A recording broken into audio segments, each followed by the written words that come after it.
gauze-like material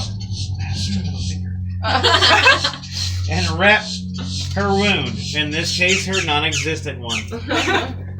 Now, guys, this material is fibrous enough. Once you completely wrap it to your liking, you can add just a little bit of pressure, not too much, and it stays just like that.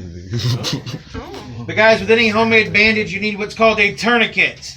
Something that's going to assist in the bleeding to stop. So the cattail grass you shave that material out of, split it straight down the center, just like so. Now you only need one piece, so you can get rid of the rest of it. Leaving a bit of a tag end, you go back to her finger and start wrapping. Okay, they fighting things. Now with each wrap, guys, I would want to add pressure to help stop the bleeding. But in this case, I don't want to cut circulation off to her finger. Over there fighting. The nails, I mean. Which I'm sure she appreciates. Once you completely wrap the wound, you can take it and tie it upon itself, just like so. Come on, finger, work with me here. Mine, not yours.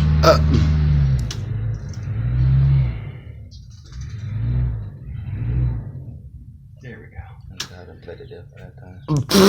Ladies and gentlemen, the first Everglades bandage. Ow!